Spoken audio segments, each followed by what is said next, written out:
de lancer l'enregistrement et de changer le mode d'affichage à un affichage intervenant ou bien de mettre en administrateur, admin, pour que je puisse faire le changement. Je vous, euh, je vous remercie tous de répondre présent encore une fois pour assister à ce rendez-vous d'échange sur un sujet qui nous interpelle et qui nous concerne. Euh, pour rappel, j'invite ceux qui ne l'ont pas encore fait à s'inscrire via la plateforme d'enseignement à distance pour le Open Classroom. Le lien de la plateforme vous sera partagé dans un instant hum, à partir de la fenêtre de chat. S'inscrire à la plateforme, c'est une étape. Mais après, la seconde étape, c'est de rejoindre un cours, donc de s'inscrire à un cours, parce que c'est juste une option, il y a un bouton. Il faut, il faut s'inscrire à un cours pour voir le cours et accéder à son contenu. Et je vous invite à visualiser, pour ceux qui ne l'ont pas encore fait, le cours zéro, qui est le cours d'accueil, de mise en place en quelque sorte du dispositif, où les outils vous ont été en quelque sorte présentés et les différentes plateformes aussi présentées. Donc, le lien de la plateforme pour l'accès aux cours, c'est euh, openacademy.africtivist.org.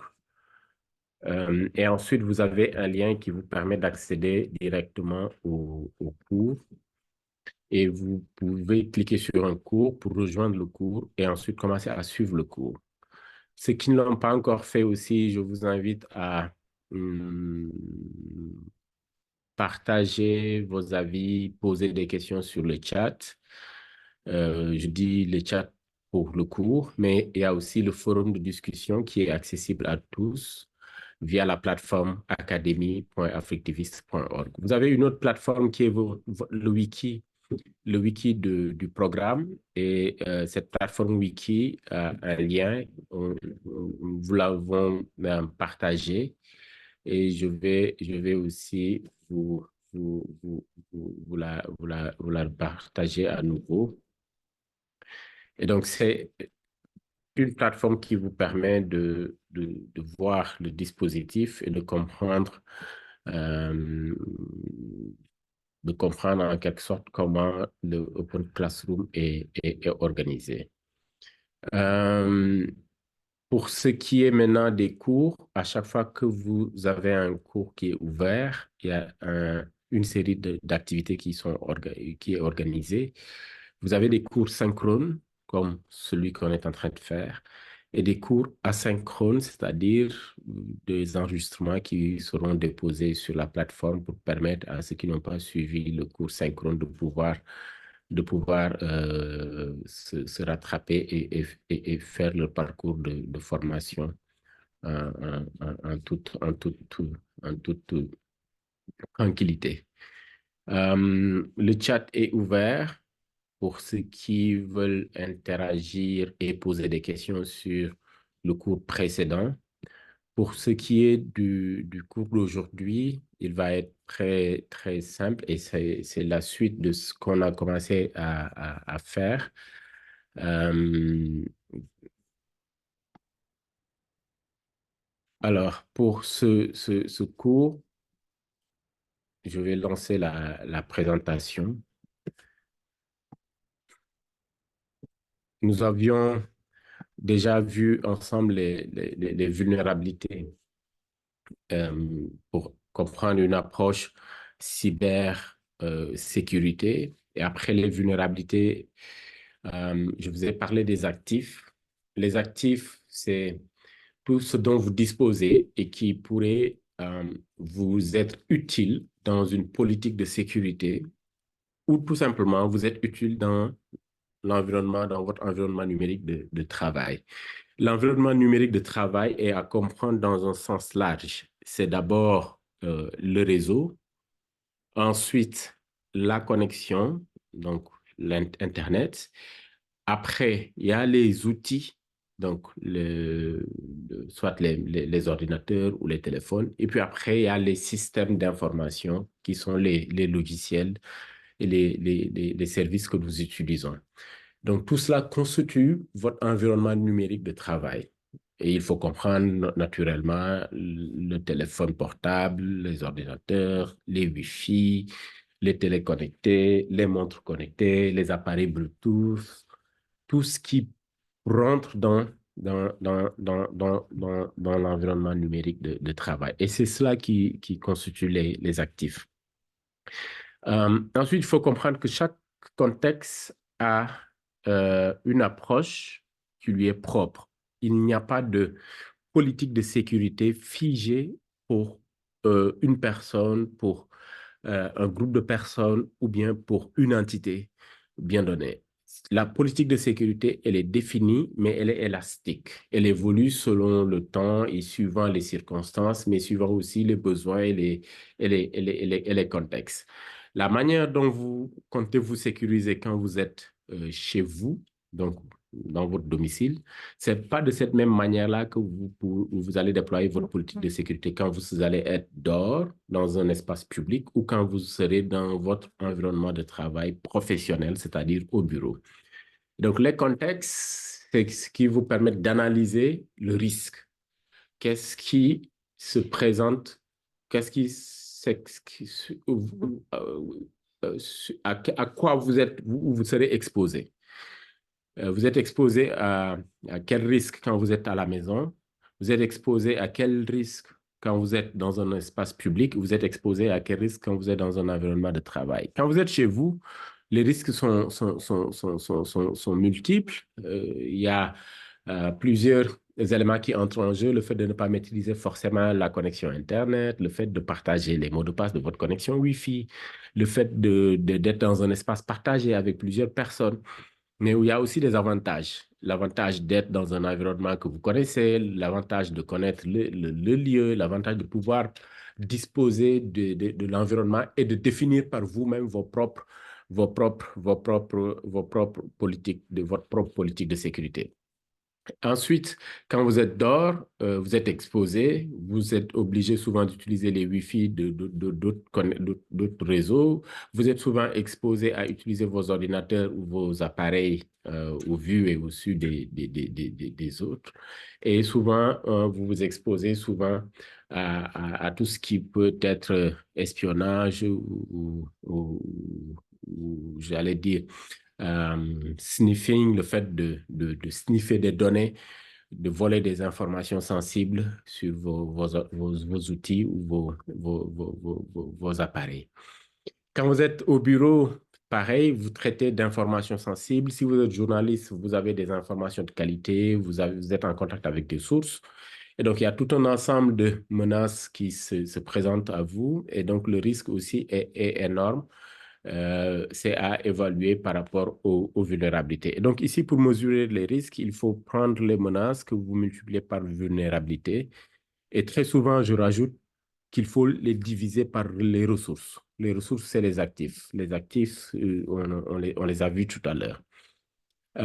Donc, c'est comme ça qu'il faut comprendre le contexte et les approches par rapport à chaque contexte pour appréhender une bonne politique de sécurité.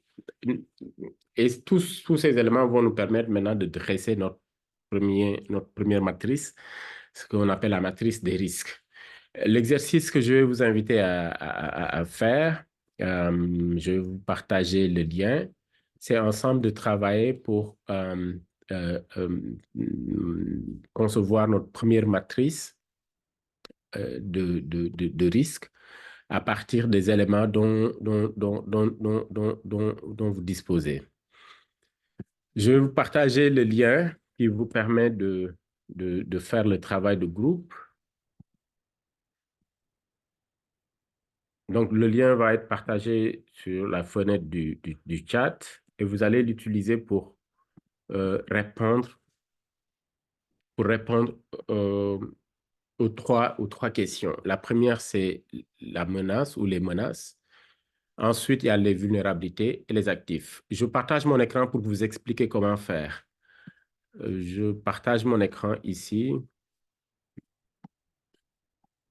Alors, vous êtes tous sur cette page-là si vous avez cliqué sur le lien. Et à gauche, ici, vous avez un menu avec des icônes et vous avez Pense bête. Donc, vous cliquez sur Pense bête et vous remplissez. Donc, si c'est menace, ici, si c'est vol que vous devez mettre, vous mettez vol et puis après, vous cliquez Enregistrer et puis vous posez ici, à côté. Donc, c'est comme un post-it dans une salle de classe.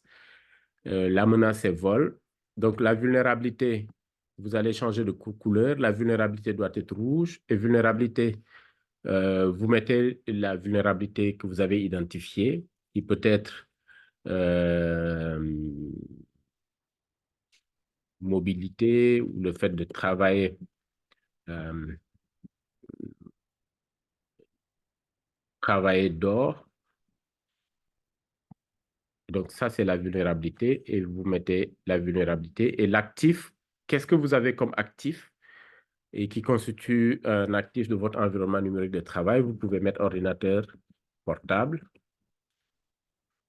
ou bien téléphone portable, ça dépend de vous. Et puis, vous mettez ici. Donc, actif va être en vert. Pardon, je change la couleur.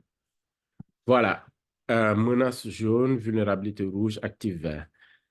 Actif vert. Donc, vous avez 5 minutes pour faire l'exercice. Vous pouvez écrire directement comme je viens de le faire sur le même document qui va être visible pour tout le monde.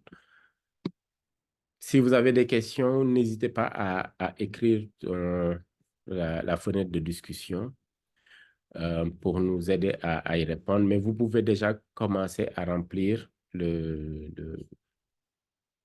tableau de bord donc pour identifier les menaces, les vulnérabilités et les actifs. Donc, qu'est-ce que vous avez identifié comme menace par rapport à votre travail, par rapport à l'utilisation d'Internet que vous avez? Qu'est-ce que vous avez identifié comme vulnérabilité? C'est quoi la vulnérabilité? Qu'est-ce qui fait que vous êtes vulnérable? Et donc, dans vulnérabilité, il faut comprendre que euh, c'est interne, les menaces sont externes et les actifs, c'est ce dont vous disposez. Donc, je vous laisse répondre. N'hésitez pas à remplir le formulaire, remplissez le fichier. Et si vous avez des soucis, vous l'écrivez dans le chat.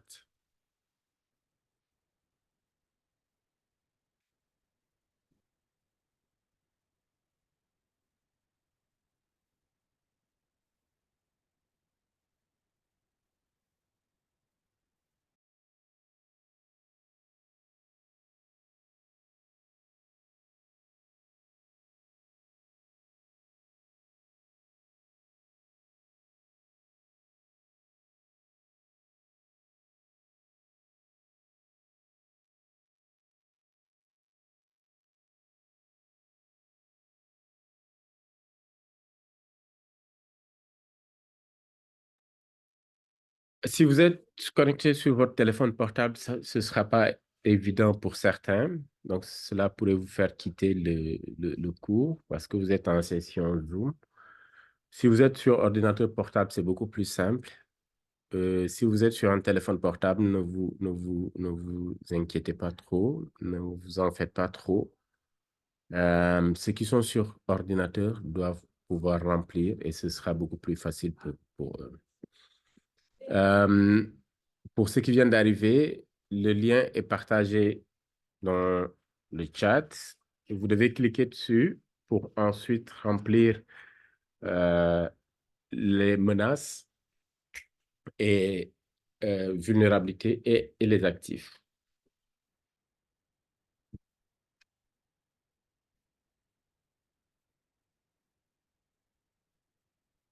OK.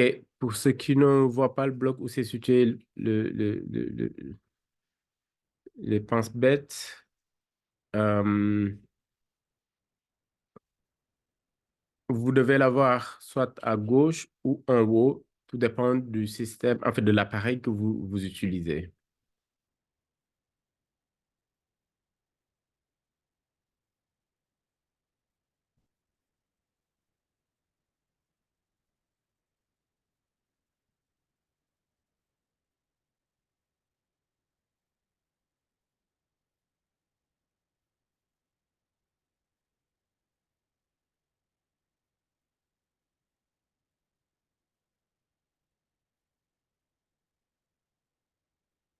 apparemment, vous avez quelques soucis pour remplir le fichier. Euh, un, un- un test sera envoyé sur la plateforme pour vous permettre de répondre à ces questions afin de pouvoir évaluer votre matrice de risque. Nous allons continuer la session, mais un exercice sera lancé sur la plateforme, à partir de la plateforme pour vous permettre de remplir ce tableau de bord qui constitue la matrice des risques. Il faut comprendre que le tableau est très important et qu'il faut l'éditer de temps en temps. Quand vous êtes en entreprise, si vous êtes en entreprise, c'est mieux de le faire en équipe et ensuite de faire un travail de groupe pour évaluer les risques qui se présentent en s'appuyant sur les menaces et les vulnérabilités que vous aurez identifiées. Donc, la manière dont c'est valable en entreprise, c'est aussi un travail qu'il faut faire de manière individuelle parce que chaque personne est vulnérable et peut être exposée à des menaces. Ce qu'il faut comprendre, pour l'exercice, il faut comprendre que pour chaque actif, il faut identifier les menaces potentielles. Euh, si vous avez identifié un actif comme étant votre smartphone, il faut identifier les menaces qui sont liées à l'utilisation du smartphone. Mais en s'appuyant sur ce que le smartphone peut avoir comme utilité, mais aussi peut avoir comme données sur vous, comme données sensibles, comme données importantes, mais aussi ce que le smartphone euh, fait, fait à partir de ces données. Est-ce qu'il les stocke en local, c'est-à-dire il les stocke sur le téléphone, ou est-ce qu'il les stocke sur une carte mémoire, ou est-ce qu'il les stocke en ligne, c'est-à-dire dans un drive? Si ces données sont stockées sur une carte mémoire, alors il faudra trouver le moyen de sécuriser la carte mémoire. Si c'est stocké sur le téléphone, c'est le téléphone qu'il faut protéger. Si c'est stocké en ligne, dans un cloud, sur un serveur comme Drive ou comme iCloud, alors c'est l'accès au Drive qu'il faut protéger. Donc, c'est le fait de questionner l'outil par rapport à votre usage et par rapport aux données que l'outil a de vous, c'est cela qui vous permet d'établir votre approche de politique de sécurité pour mieux vous protéger en utilisant cet actif. Donc ça, c'est un exemple avec le téléphone portable. Mais il faut faire l'exercice, il faut faire la même chose s'agissant du laptop, s'agissant du réseau Internet, s'agissant de votre connexion Wi-Fi, s'agissant de votre montre connectée, s'agissant de vos écouteurs, s'agissant de votre poste téléviseur, s'agissant de votre tablette, de tous les outils que vous utilisez qui font partie de votre environnement numérique de travail. Donc, le fait d'identifier les menaces potentielles pour chaque actif vous permet d'identifier les probables menaces. Les menaces qui pourraient être des menaces internes, c'est-à-dire qui proviendraient des outils que vous utilisez, mais aussi de votre environnement de travail. Parce que les menaces peuvent être vos enfants, les menaces peuvent être vos époux, les menaces peuvent être vos amis, vos voisins, et les menaces peuvent être vos collègues. Ensuite, il faut identifier les menaces externes. Donc, c'est des menaces qui viennent d'ailleurs, qui sont exogènes. Ça peut être des hackers, des pirates, les virus qui viennent de logiciels malveillants que vous utilisez, ou bien tout simplement de catastrophes. Ça peut être un choc, ça peut être un incendie, cela peut être un vol. Et donc, faire la part des choses, c'est-à-dire segmenter les menaces, vous permet aussi de mieux appréhender la politique de sécurité que vous allez mettre en place. Il est très important, et il va être très important de rester informé de l'évolution des menaces en matière de cybersécurité pour comprendre effectivement comment mieux s'adapter, mieux faire adapter en quelque sorte son déploiement de manière individuelle ou au niveau de l'organisation.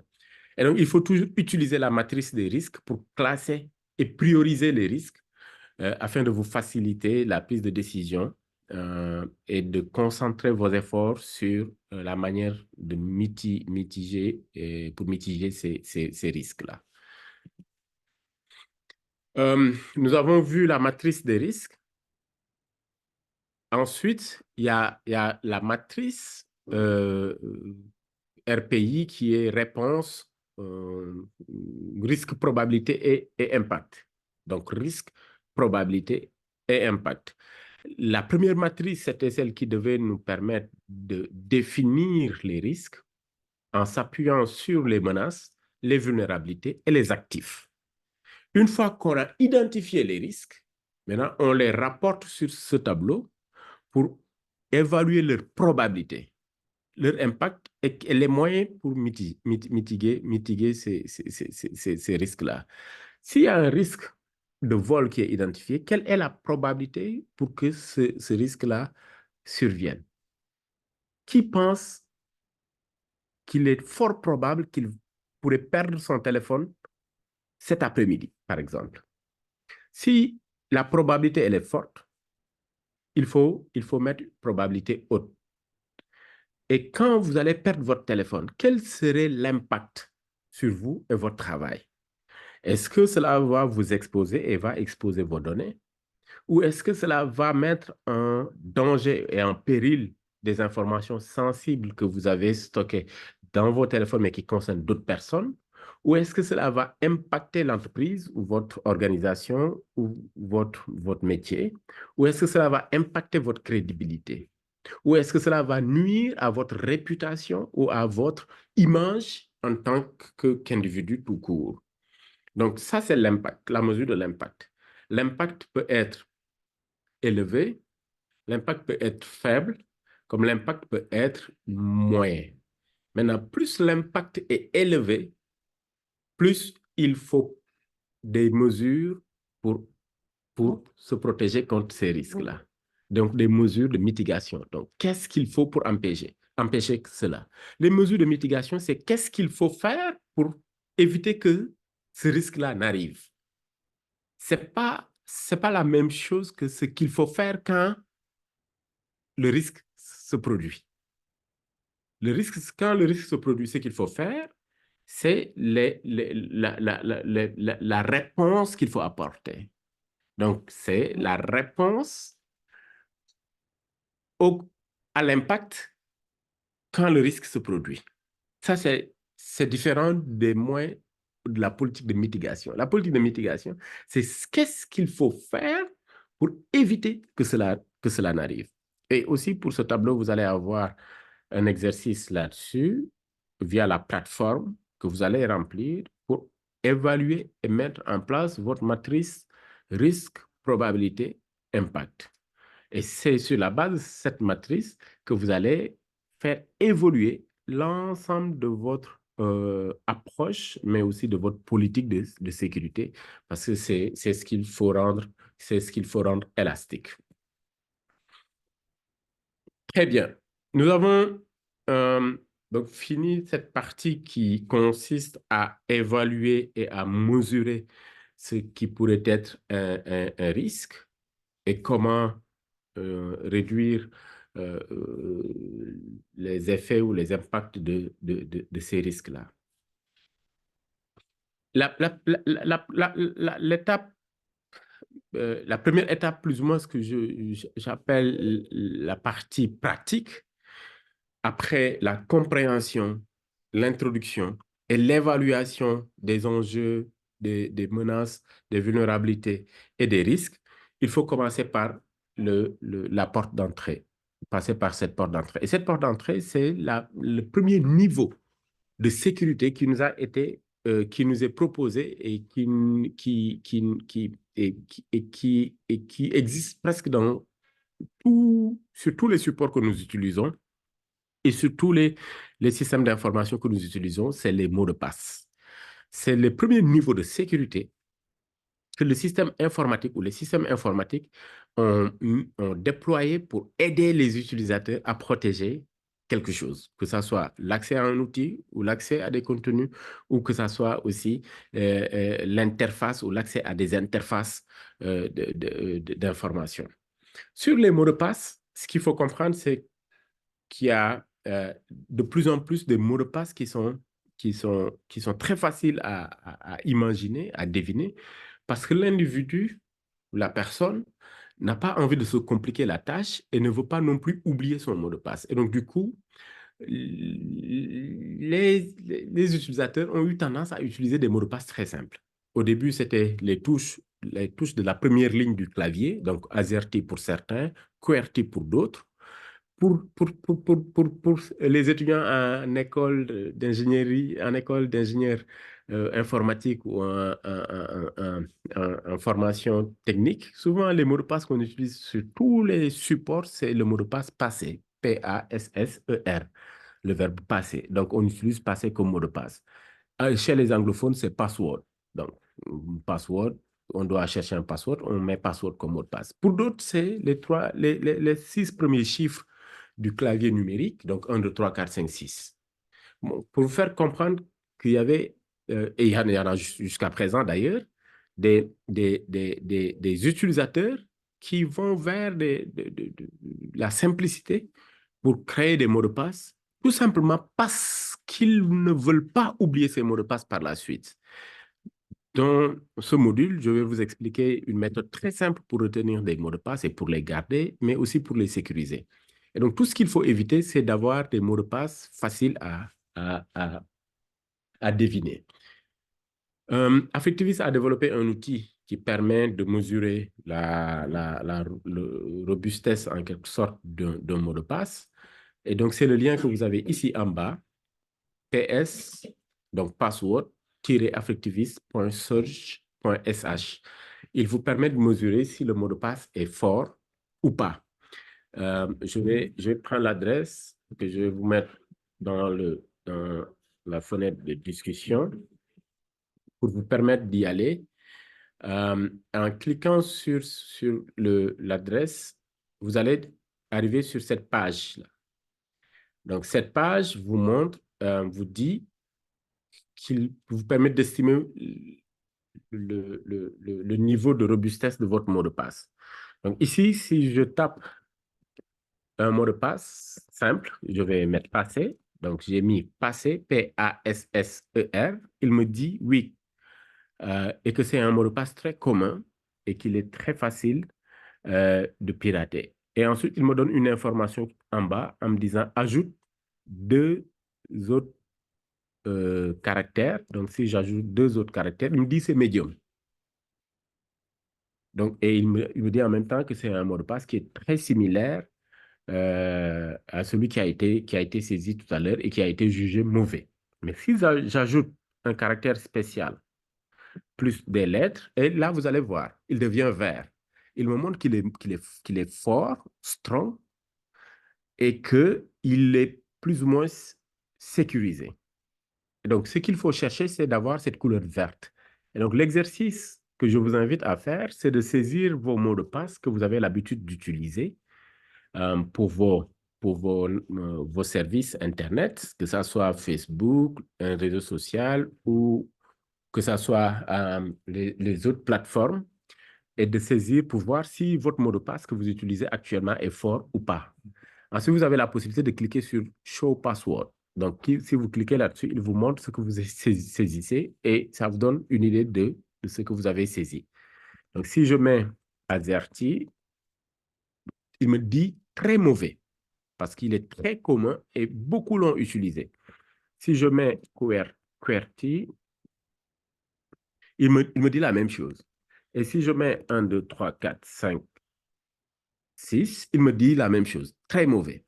Par contre, si je mets passer avec un majuscule, il ne le met pas en rouge, il le met en jaune ou en orange parce qu'il y a un majuscule. Après, si j'ajoute un caractère spécial, un arrobase, et que j'ajoute trois chiffres, vous allez voir que ça évolue.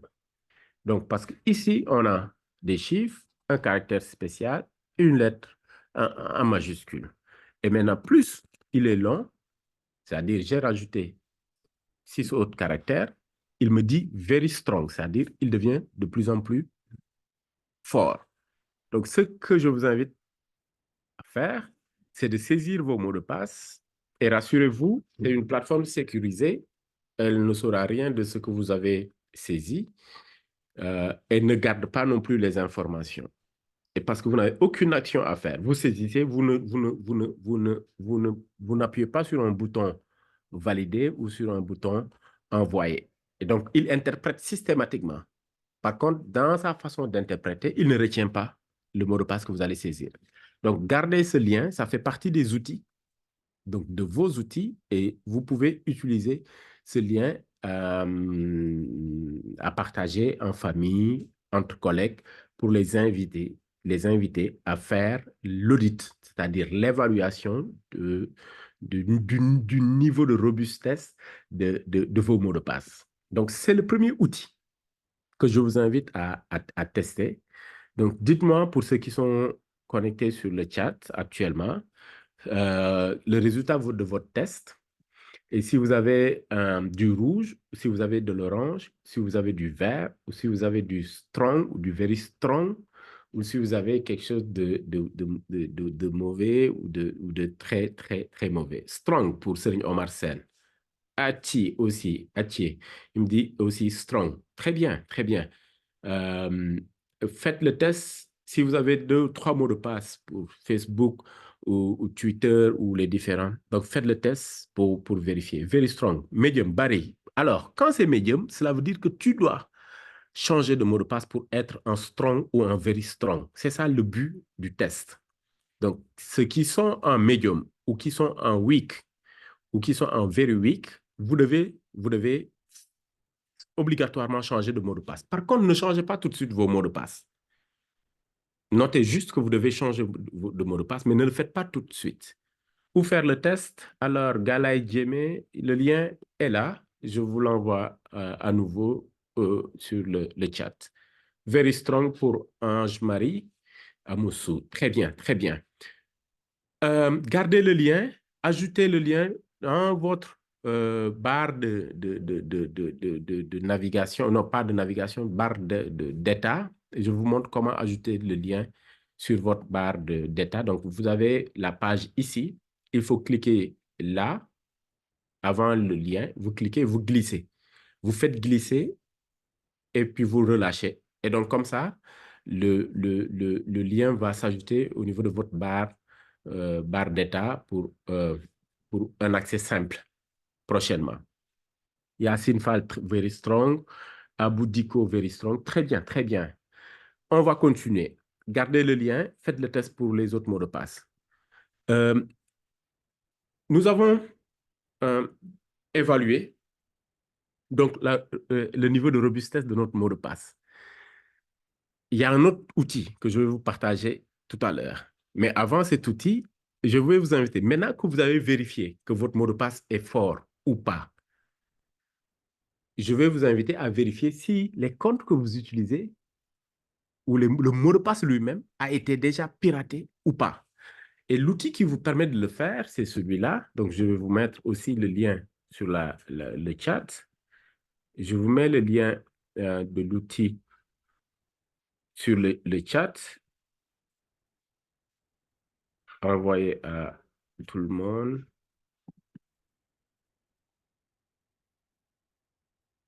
Alors,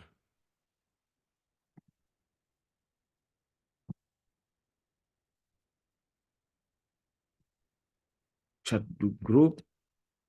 Allez, j'ai partagé le lien. Le second lien, encore une fois, ne les perdez pas. Il faut les copier et les rajouter au niveau de votre barre d'état pour pouvoir y accéder beaucoup plus facilement prochainement. Après, le support de cours va vous être partagé. Mais gardez ces liens parce que c'est les outils. La semaine passée, oui, il y a 2 semaines, je vous ai expliqué la méthode qu'on utilise, notre approche. C'est une méthode qui s'appelle MMO. Ça commence par menace, méthode, outils. Donc, on a vu ensemble les menaces, nous avons évalué ensemble et on est en train de voir la méthode et en même temps les outils. La méthode, c'est de faire l'audit, d'évaluer, de se poser les bonnes questions et ensuite d'utiliser les outils. Là, on a commencé à utiliser les outils et le premier outil qu'on a utilisé, c'est un outil qui nous permet d'évaluer notre matrice, de créer notre matrice de risque. Le second outil, c'est notre matrice RPI, risque, probabilité, impact. Le troisième outil, c'est le vérificateur de mots de passe que Africtivis a développé. Je vous ai partagé le lien. Le quatrième outil maintenant, c'est le lien que je viens de vous partager, Have Been Pwned. Est-ce que have I've been pwned. Est-ce que j'ai une fois été piraté? On peut le traduire comme ça. Et si vous cliquez sur le lien, vous tombez sur cette adresse. Vous tombez sur cette adresse. En tombant ici, il faut mettre votre adresse email, l'adresse email que vous utilisez et l'adresse email du mot de passe que vous avez saisi tout à l'heure. Moi, je vais vous montrer, je vais faire un test. J'ai une adresse email que je n'utilise plus.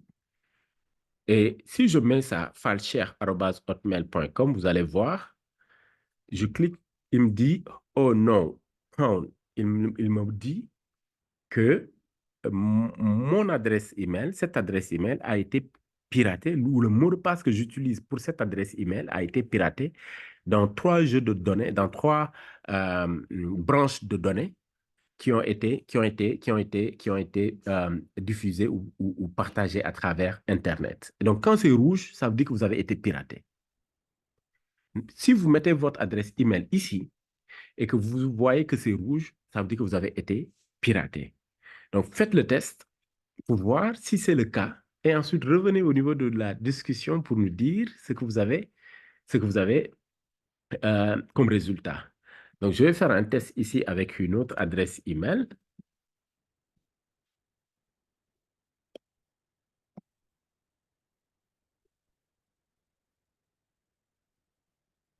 Pas celui-là.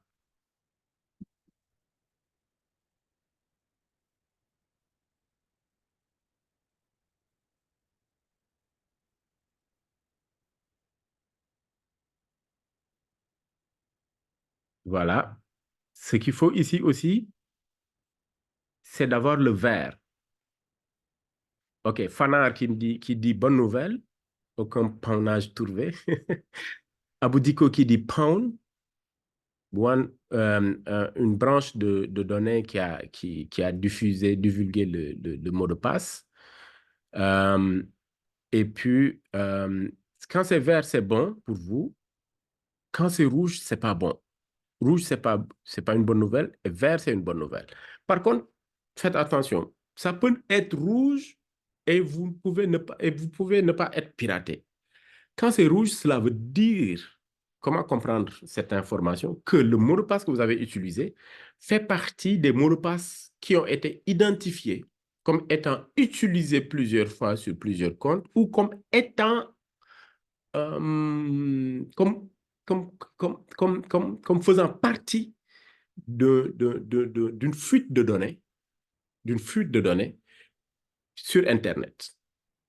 Peut-être personne ne l'a pas encore exploité, mais cela peut faire partie d'une fuite de données. La troisième lecture qu'il faut en avoir, c'est aussi que oui, votre mot de passe fait partie d'une fuite de données ou votre mot de passe a été espionné, mais cela aussi pourrait dire que votre adresse email a été piratée et que vous avez partagé l'accès avec quelqu'un d'autre. Alors, il y a Manning Farid qui dit comment faire si mon mail a été pound. On va y arriver, mais pour le moment, on est au niveau de l'audit de l'environnement en passant par l'audit des mots de passe et de la sécurité des mots de passe. Ensuite, on verra comment sécuriser un compte mail. Ça, c'est le cours 2 sur les communications électroniques et comment aussi éviter qu'un mot de passe soit espionné, soit piraté.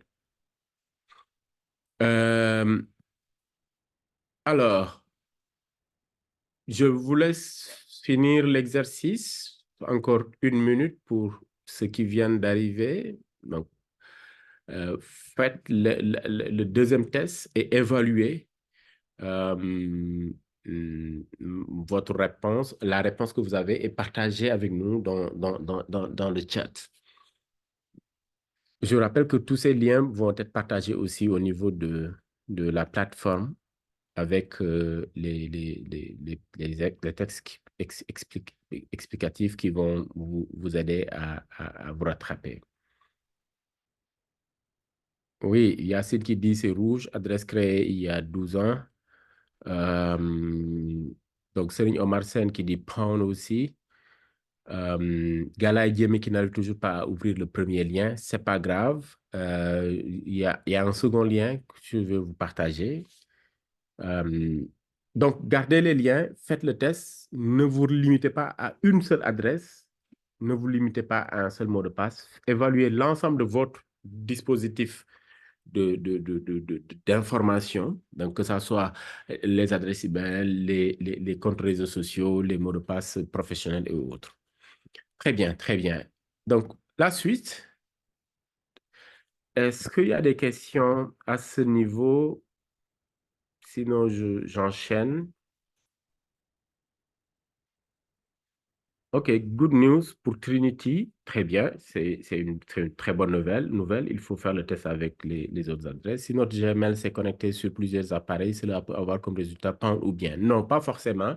Mais si l'un des appareils qui est utilisé pour se connecter à Gmail est un appareil qui contient des spyware ou des malwares, des virus identifiés, et que cet appareil, avec son adresse MAC, a été identifié comme un appareil vulnérable, le pound peut être affiché parce qu'on dit que l'appareil est susceptible de créer des brèches pour accéder à votre compte et qu'il y a aussi des vulnérabilités qui pourraient exposer votre compte puisque votre compte est ouvert et le mot de passe est enregistré sur un appareil qui est défectueux, qui est vulnérable, qui contient des virus.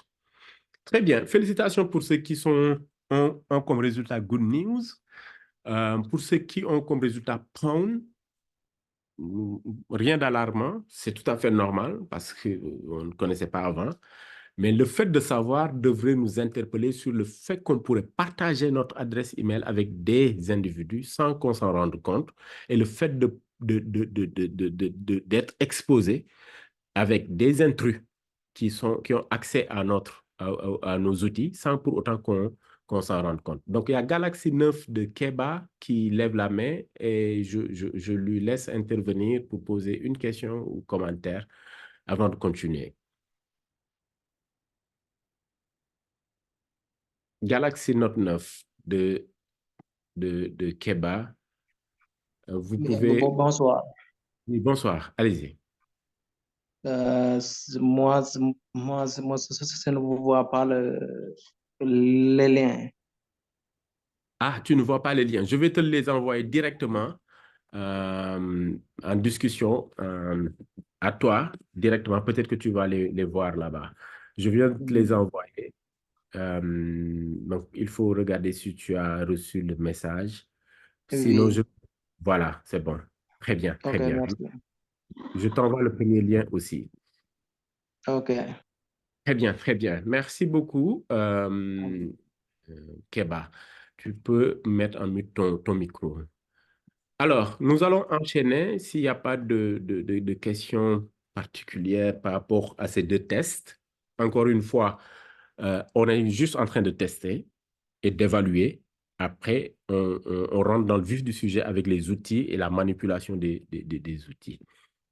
Euh, donc, pour la gestion des politiques, en résumé de vos mots de passe, le premier lien, c'est le password-africtivist.surge.sh. Je voulais les partager.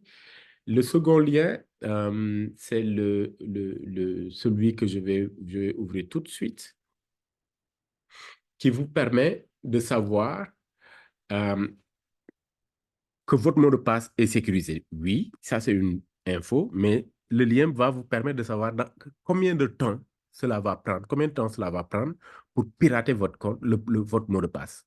Combien de temps une machine va prendre pour pouvoir pirater votre mot de passe. Donc, je vais faire l'exercice en même temps que vous et je vous partage le lien. Vous pouvez aussi faire à votre niveau. Donc, je partage le lien directement. Euh, Keba aussi, très bien, très bien. Et ici, ce qui est demandé, c'est de mettre le mot de passe que vous utilisez. Alors, moi, je vais vous faire un premier test. C'est de mettre un mot de passe simple, comme tout à l'heure, les pires mots de passe. Donc, j'ai mis passé. Passé. P-A-S-S-E-R. Le mot de passe passé, vous voyez en bas, on me dit que cela va prendre 7 millisecondes pour craquer le mot de passe. Donc, si vous avez un mot de passe similaire à passer, donc qui n'a pas de lettres majuscules, qui n'a pas de caractères spéciaux, qui n'a pas de chiffres, qui n'est pas long, dites-vous que le mot de passe peut être piraté en 7 millisecondes. Je mets QWERTY, comme tout à l'heure. Il me dit que le mot de passe peut être craqué instantanément, c'est-à-dire sur le champ, une machine avec un système un logiciel pour craquer des mots de passe, on va les voir tout à l'heure. Une machine comme celle-là va y arriver instantanément. Donc, il y a Patrick qui dit 34 000 years, ça va, 34 000 années, 16 000 années pour Abu Diko et Ange Trinity, 34 000 années. C'est bien, mais évaluez tous vos mots de passe, par exemple. Ne mettez pas juste le mot de passe principal de vos comptes. Évaluez tous vos mots de passe. Maintenant, si je mets un mot de passe fort, je vais mettre un mot de passe fort. Donc, j'ai commencé avec une lettre majuscule. Là, je mets un caractère spécial et puis je vais ajouter des chiffres et je vais ajouter un autre caractère spécial. Et donc, il me met 15 billions, 15 milliards d'années pour craquer ce mot de passe. Donc, il y a Galay Dieye qui dit one day. One day, ça veut dire que le système va mettre un jour pour craquer ton mot de passe. Cela veut dire que ce n'est pas bon. Galaxy de Keba, c'est 42 minutes. Donc, ceux qui souvent se pose des questions sur comment j'ai fait pour qu'on me pirate mon compte Facebook, pourquoi je n'ai plus accès à mon compte Instagram, pourquoi j'ai perdu l'accès à mon Gmail, pourquoi je n'ai plus accès à mon Twitter.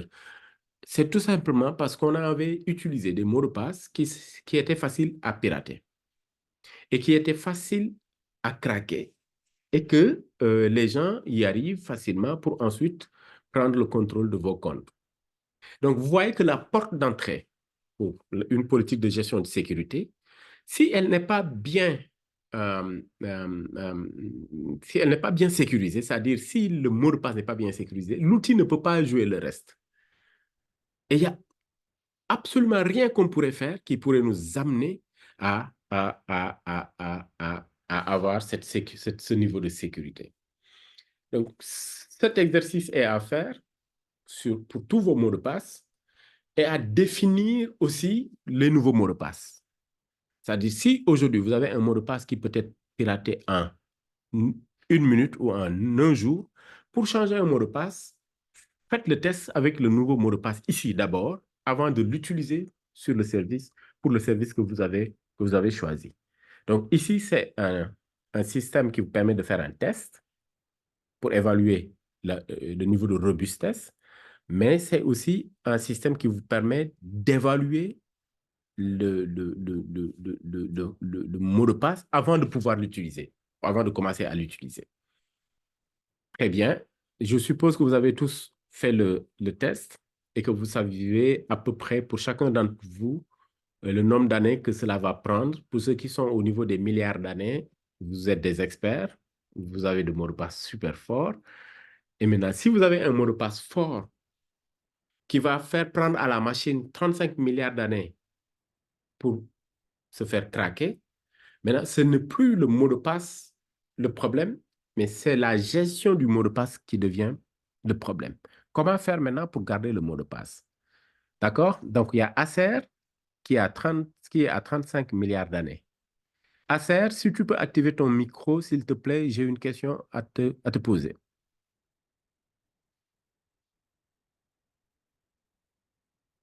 Acer, c'est celui qui est connecté au nom de Acer. Euh, Il ne réagit pas. Je vais demander à Fanar.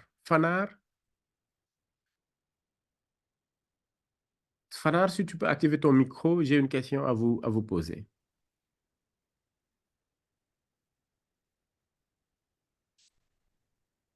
Fanar? Ok, Acer a un problème de micro. Acer ne peut pas, Fanar ne peut pas parler. Amadou, si tu peux activer ton micro, tu es à 4 Oh, 000. je suis là?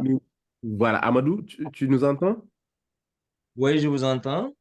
Amadou, vous avez fait le test et vous êtes en bleu et que c'est 4 Oh, 1001. André Diaz, oui. OK. Et c'est le mot de passe de lequel de vos comptes? Compte Gmail. Et donc, tu sais qu'il est sécurisé, hein? Oui, il est sécurisé, oui. Parce que pourquoi? Tu as mis des majuscules, des lettres majuscules, des Oui, chiffres, des des lettres caractères. majuscules, des symboles et des chiffres.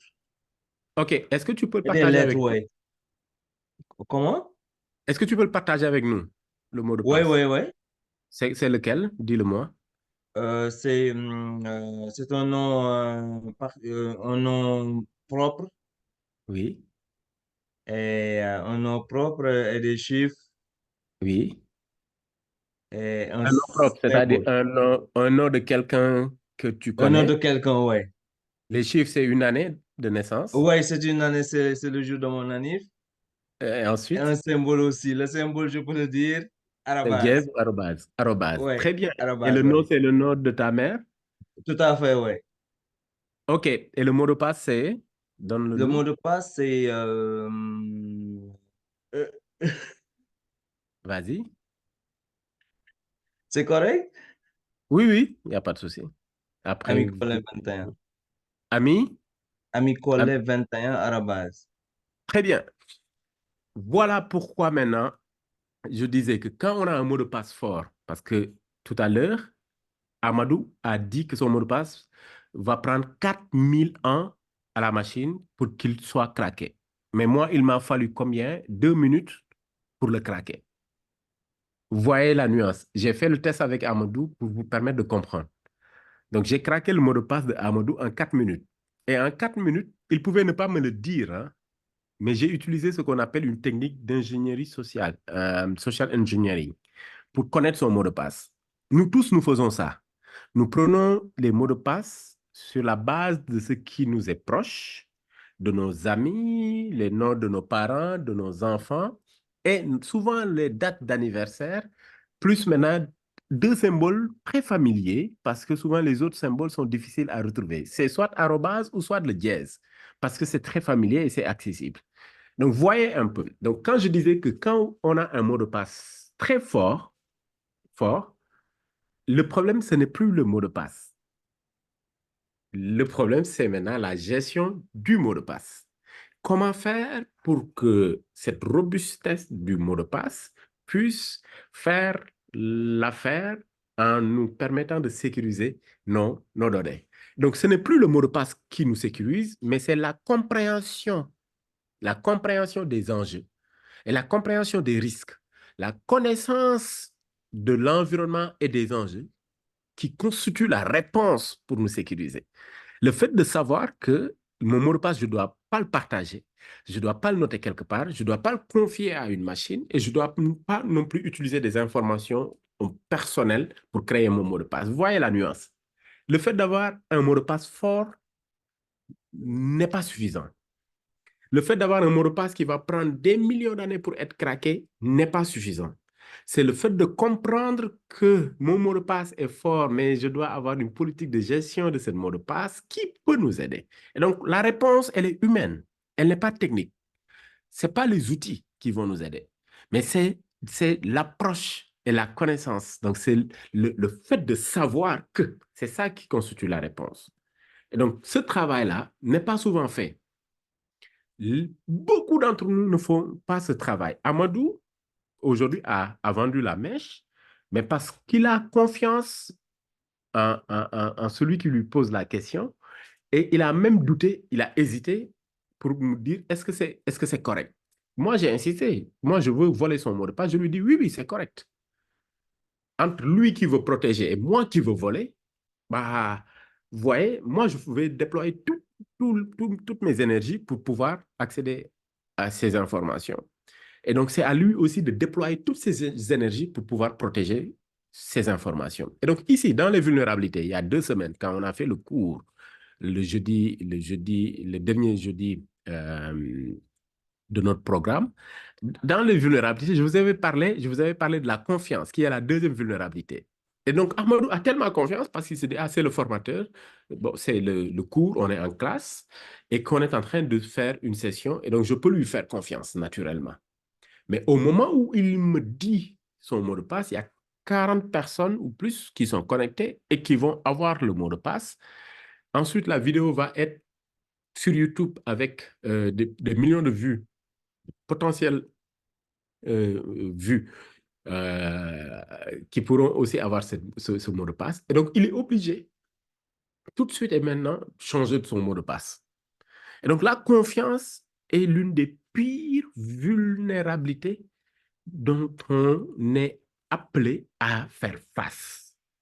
Comment gérer sans pour autant prêter le flanc, sans pour autant exposer. Et parmi les éléments auxquels souvent on est appelé, invité à faire confiance, il y a les navigateurs des appareils que nous utilisons. Les navigateurs vont faire la même chose que ce que je viens de faire avec Amadou. Les navigateurs vont vous dire, mais Amadou, tu as l'habitude de saisir ton mot de passe. C'est très compliqué, Amicole 1900, ainsi de suite, arrobase. Je vais t'aider à garder ton mot de passe pour que prochainement, tu n'es plus obligé de saisir le mot de passe. Et comme ça, tu ne vas pas l'oublier, parce que moi, je ne vais pas l'oublier. Et donc, nous, on confie nos mots de passe au navigateur en faisant confiance au navigateur. Donc, une fois qu'on a un mot de passe fort qui va prendre des milliards d'années pour être craqué, ce n'est pas le fait qu'il soit fort qui va nous protéger, mais c'est la relation qu'on aura avec le mot de passe qui va nous protéger. Maintenant, si on confie ce mot de passe fort au navigateur, maintenant, ce n'est plus le mot de passe qu'il faut protéger, c'est le navigateur qu'il faut protéger parce que le navigateur a accès à notre mot de passe et quelqu'un qui aura accès au navigateur aura accès à notre email. C'est une chaîne. Et donc, le navigateur est sur la machine. Ce n'est plus maintenant le navigateur seulement qu'il faut protéger, c'est la machine qu'il faut protéger parce que celui qui a accès à la machine aura accès à mon navigateur et s'il a accès à mon navigateur, il aura accès à mon mot de passe et ensuite à mon compte. Mais ce n'est plus la machine qu'il faut protéger parce que la machine seule, souvent, ne fait rien. Elle se connecte à Internet. Maintenant, c'est la connexion Internet qu'il faut protéger parce qu'une fois qu'une personne se connecte à Internet, peut voir les activités de ma machine et peut avoir des infos sur ma machine et peut infecter ma machine et en infectant ma machine peut avoir accès à mon navigateur et en ayant accès à mon navigateur peut avoir accès à mon mot de passe et en ayant accès à mon mot de passe peut avoir accès à ma messagerie. Voyez les relations qui se tissent. Donc, le mot de passe peut être très abstrait, comme ça. On va se dire, bon, c'est un mot de passe, c'est un mot de passe. Mais au fond, c'est une porte d'entrée qui permet d'ouvrir énormément d'autres portes. Et donc, une fois qu'on a un bon mot de passe, on doit aller au-delà du fait d'avoir juste un bon mot de passe. On doit aller vers la sécurité du mot de passe. Et la sécurité du mot de passe, c'est toute une chaîne. Parmi vous, combien d'entre vous ont déjà confié leur mot de passe au navigateur Chrome ou Firefox parce qu'ils ont la paresse de saisir leur mot de passe? Combien d'entre vous ont déjà écrit leur mot de passe sur leur bloc-notes de leur téléphone ou sur un petit carnet pour ne pas le perdre? Combien d'entre vous ont déjà partagé leur mot de passe comme Amadou vient de le faire avec moi, avec leurs amis, leurs copines, leur maman, leur tante, leur cousin ou avec quelqu'un qui doit juste installer une application sur leur téléphone? Combien d'entre vous ont créé des mots de passe pour d'autres personnes et que ces personnes-là continuent d'utiliser les mêmes mots de passe? Vous voyez la relation. Et donc, c'est très complexe. Donc, la politique de sécurité, ce n'est pas en soi le fait de savoir qu'il y a des outils qui nous permettent de nous sécuriser, mais c'est plutôt le fait d'avoir une conscience d'une politique de sécurité et que cette conscience de la politique de sécurité doit être appliquée en tout lieu et en tout temps pour nous permettre d'améliorer notre sécurité au fur et à mesure. Donc, le piège que je viens de tendre à Amadou, je pouvais le tendre à n'importe qui d'entre vous. Et c'est sûr que 80% des personnes connectées sur le cours actuellement pourrait mordre à l'hameçon et être exposé comme ça parce que tout simplement, il y a cette connaissance de la politique de sécurité qui doit précéder les outils que nous sommes censés utiliser pour nous sécuriser. Est-ce qu'il y en a qui ont des questions par rapport à ce qui vient d'être partagé?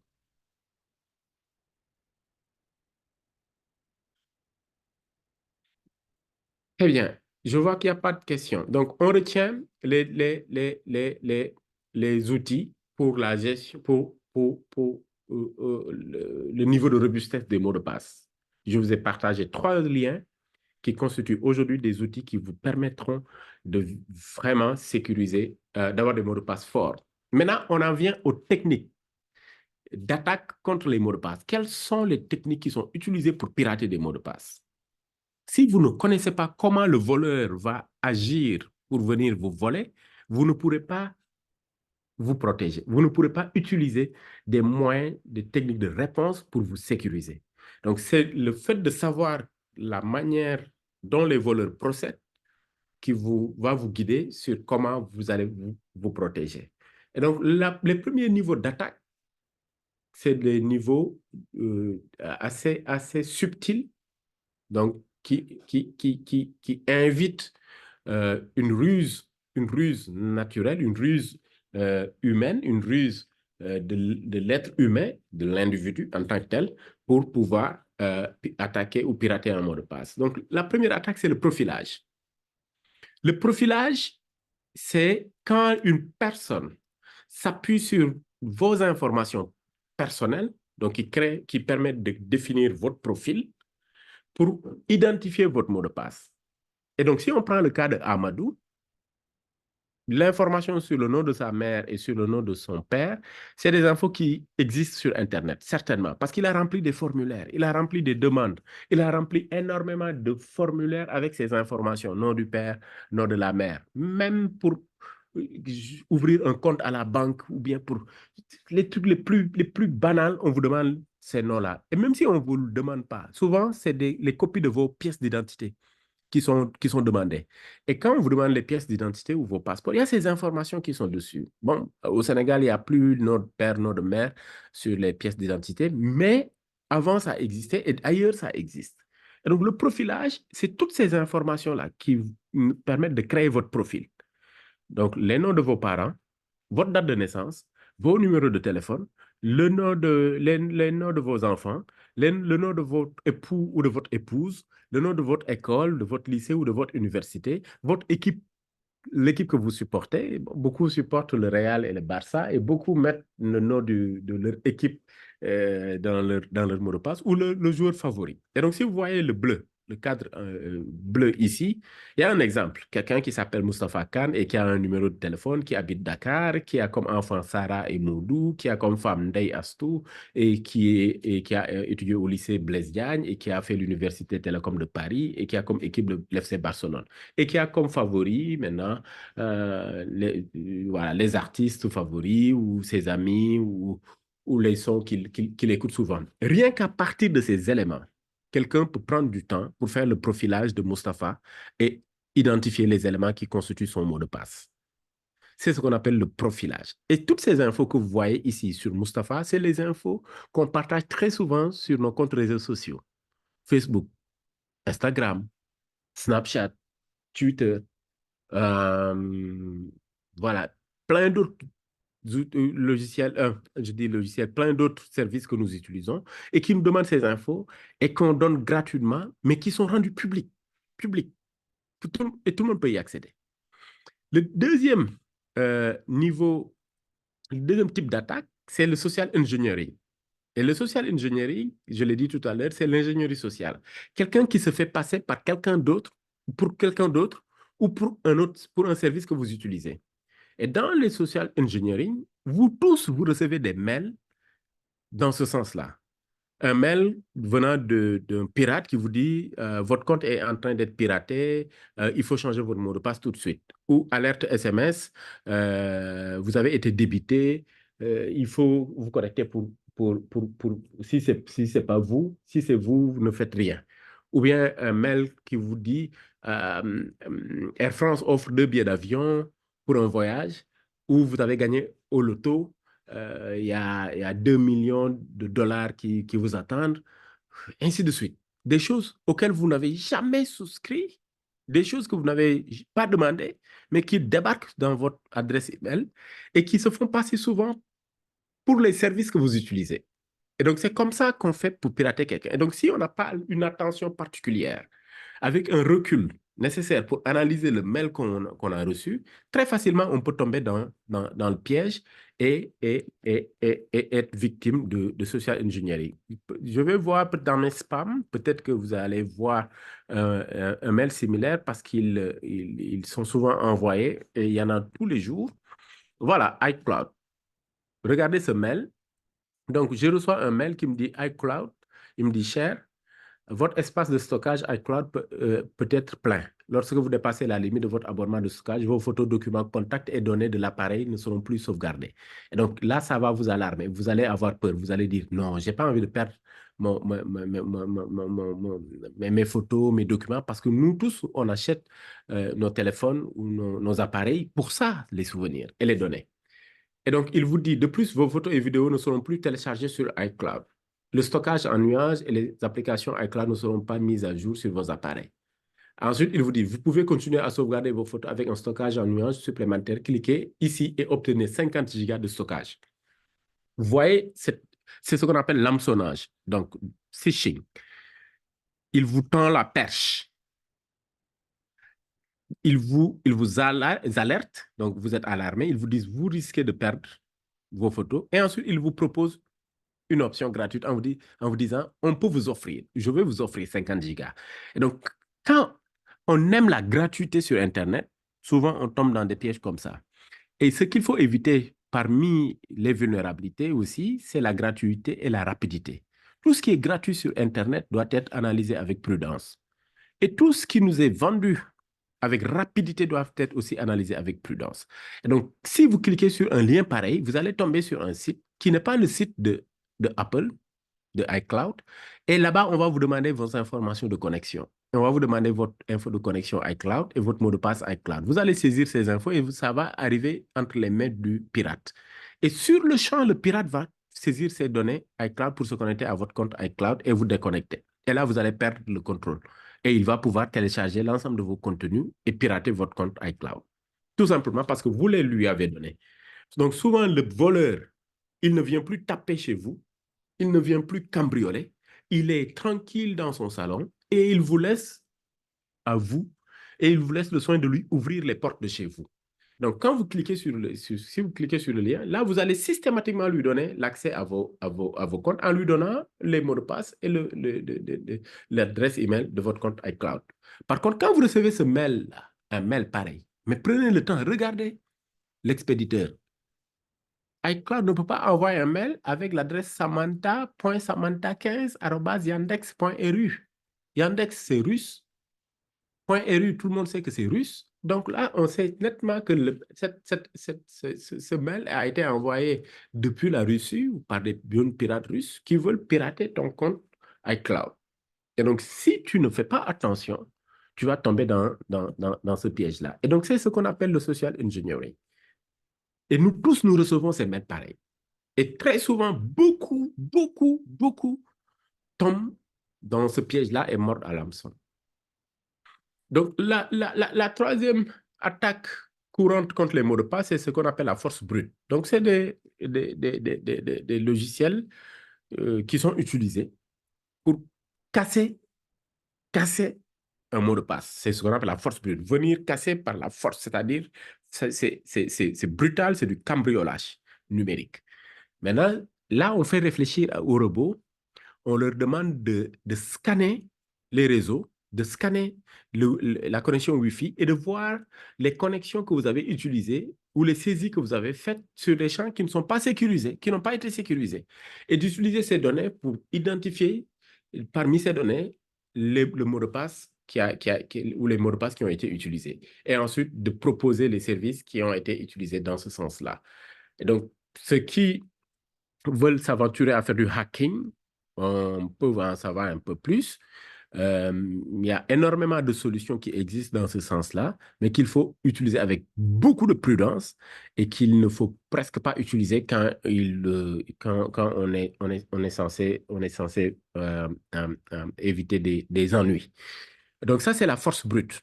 Et donc, les résultats de force brute, c'est souvent ce que la machine vous envoie comme réponse en vous disant qu'il vous faut 3000 ans pour craquer votre mot de passe. Et donc, quand Jack Bauer est sur le terrain pour traquer un terroriste et qu'il tombe sur son disque dur externe ou sur son téléphone et qu'il l'envoie à Chloé O'Brien, qui est au niveau du bureau de cellule antiterroriste, Chloé lui dit, Jacques, j'ai reçu le disque, mais il me faut quelque temps, il me faut du temps pour casser le mot de passe. Et donc, c'est les logiciels force brute qui sont utilisés pour casser les mots de passe au moment où Chloé dit cela à Jack Bauer. Donc, pour vous faire comprendre un peu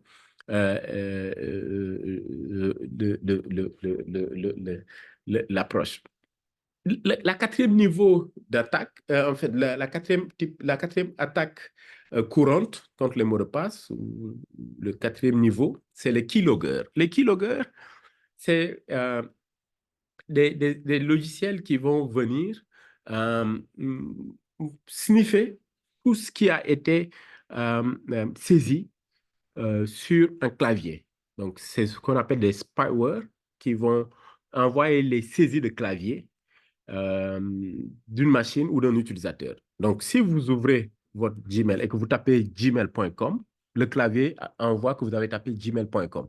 Ensuite, vous saisissez votre adresse email, le clavier envoie que vous avez saisi votre adresse email. Maintenant, vous saisissez votre mot de passe, le clavier envoie ce que vous avez saisi au niveau des touches et c'est cela que le pirate va utiliser parce qu'il sait que c'est ce qui constitue votre mot de passe. C'est ce qu'on appelle les keyloggers. Et il y a beaucoup de keyloggers qui sont aujourd'hui identifiés par certains antivirus, mais il y en a qui échappent aux antivirus parce que étant des spyware est très difficile à identifier parce que les spyware sont différents des malwares et il y a des keyloggers qui sont plus au niveau des navigateurs.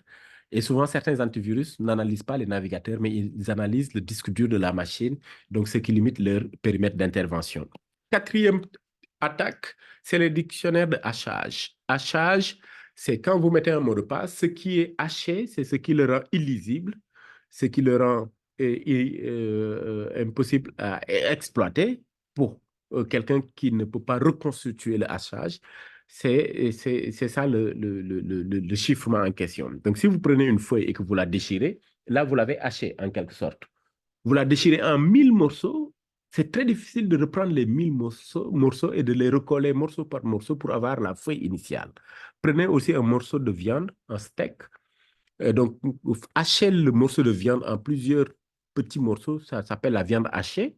Ce sera très difficile pour vous de repositionner les morceaux de viande hachés en parfaite position, de sorte à retrouver le steak de départ. Et donc, le temps que vous allez mettre pour maintenant reconstituer le morceau de viande hachée, c'est souvent le temps que les machines mettent aussi pour reconstituer du contenu haché sur Internet pour pouvoir les craquer ou les casser. Donc, les dictionnaires de hachage sont aussi utilisés pour craquer des mots de passe qui ont été hachés parce qu'il y a des données qui sont stockées à ces niveaux-là. Donc, on va terminer sur ce point avec maintenant la politique, ce qu'il faut. Ce qu'il faut noter, c'est qu'un mot de passe doit avoir au minimum 8 caractères. Il doit être composé de majuscules, de minuscules et de caractères spéciaux. Il doit avoir plusieurs mots de passe pour plusieurs comptes. Il ne faut jamais utiliser le même mot de passe pour plusieurs comptes. Et il faut aller vers ce qu'on appelle les phrases de passe. Parce que les phrases de passe, c'est toute une phrase. Donc, la phrase que je viens de dire peut être un mot de passe. Les phrases de passe sont beaucoup plus sécurisées qu'un mot de passe. Peut-être utilisé comme un mot de passe. Donc, les phrases de passe sont beaucoup plus sécurisées qu'un mot de passe. Cette phrase peut être utilisée comme un mot de passe. Il y aura les majuscules, les espaces, les accents et les caractères spéciaux. On peut aussi utiliser une phrase beaucoup plus courte. Quand j'étais enfant, j'étais très timide. Voilà. Ça, c'est une phrase, mais qui est très simple à retenir. Et on peut jouer avec cette phrase. Par exemple, ici, je peux mettre quand j'étais jeune, j'étais beaucoup plus timide. Donc ça, c'est ma phrase. Elle est là et je veux l'utiliser comme mot de passe. Donc, caractères spéciaux, il y a virgule ici et il y a apostrophe. D'accord? Le quand, le Q est en majuscule et je peux terminer ici avec un point. Ce que je peux ajouter, c'est le quand. Le A du quand peut être un arrobase. Le quand j'étais jeune, j'étais beaucoup plus timide. Et je peux ajouter aussi des chiffres. En 1992, j'enlève le quand. J'étais jeune et beaucoup plus timide. Et beaucoup plus timide. Donc là, j'ai des chiffres. Et ensuite, j'ai un caractère spécial, c'est le point, et il y a l'apostrophe. Donc, si je prends cette phrase, j'ai aussi des chiffres. Je vais venir la mettre ici pour vérifier son niveau de robustesse et je me rends compte qu'il est super robuste. Mais je peux aussi l'écrire. En 1994, espace, j'étais jeune et beaucoup plus timide. Point. La voix, c'est une phrase qui est très simple pour moi, qui fait partie de moi. Je peux ne pas l'oublier, je peux ne jamais l'oublier parce que ça fait partie de moi. Mais il n'y a rien qui pourrait permettre d'établir le profilage. Je n'ai pas mis de nom, je n'ai pas mis ma date de naissance, je n'ai pas mis mon année de naissance, je n'ai pas mis quelque chose qui pourrait m'identifier. Parce que cette phrase peut être utilisée par n'importe qui. Parce que tout le monde peut être timide quand étant jeune. Donc, il faut aller vers les phrases de passe. Et le mot de passe ne doit pas être écrit quelque part, ni enregistré sur un support accessible. Il ne doit pas être enregistré sur un navigateur, il ne doit pas être écrit sur un petit carnet, il ne doit pas être écrit sur un bloc-notes. Il doit être inconnu des autres. On ne doit pas partager. Donc, Amadou a partagé avec moi. C'était un exercice. Mais désormais, je suis convaincu que même si tu le réveilles en train de dormir, il ne va plus te partager son mot de passe parce qu'il a fini par comprendre. 3, le mot de passe doit être changé régulièrement. Et la périodicité, j'allais dire 3 mois en moyenne, oui. 6 mois de façon beaucoup plus simple. Alors, je remets mon mot de passe que j'ai copié tout à l'heure. Donc, j'ai ce mot de passe. Je vous montre comment rendre élastique le mot de passe et comment le changer régulièrement. Donc, ici, j'ai en 1992, j'étais jeune et beaucoup plus timide. D'accord? Je peux ajouter ici un point, un dièse ou un plus 2024. Là, c'est mon mot de passe 2024. 3 mois après, je veux changer le mot de passe. Au lieu de mettre plus 2024 tout court, je mets plus. Ici, je vais mettre le mois auquel voilà, avril 2024.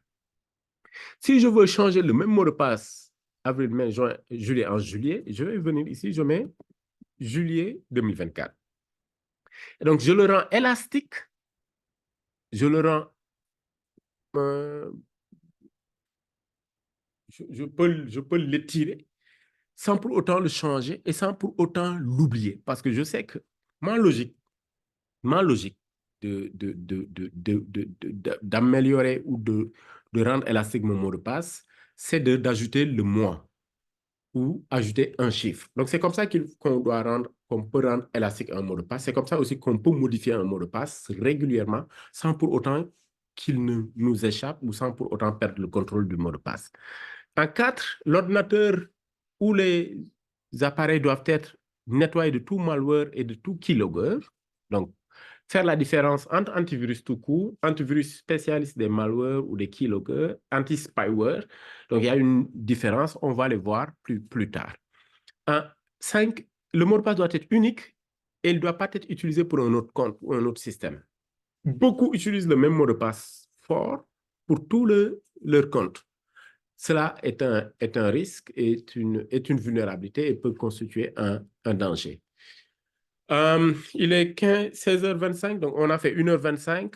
Le dernier outil que je vous partage, c'est un outil qui vous aide, maintenant, une fois qu'on sait tout ça, c'est un outil qui vous aide à conserver vos mots de passe, donc à les garder. Et l'outil s'appelle KeePass. KeePass peut vous permettre de gérer vos mots de passe et que lui-même KeePass doit être protégé parce qu'il faut un mot de passe pour le sécuriser. Et donc, l'adresse pour télécharger KeePass, je vais vous la mettre dans la fenêtre de discussion ici. Comme ça, vous allez pouvoir télécharger l'outil. Et c'est là où on va se dire au revoir pour aujourd'hui et se donner rendez-vous un autre jeudi. En attendant, vous allez recevoir un courriel et vous allez aussi recevoir les exercices via la plateforme, donc pour établir votre matrice de risque et la matrice RPI, et vous allez aussi voir les liens de tout ce qui a été partagé dans ce cours via le module correspondant pour le cours. Je vous remercie pour votre participation, pour les questions et vous donne rendez-vous très, très bientôt pour la suite et vous invite à continuer au niveau de la plateforme et de poser vos questions là-bas, de partager les tips, de partager les astuces et de nous dire aussi si vous avez des questions et des commentaires sur tout ce qu'on pourrait améliorer par la suite. À très bientôt et au revoir.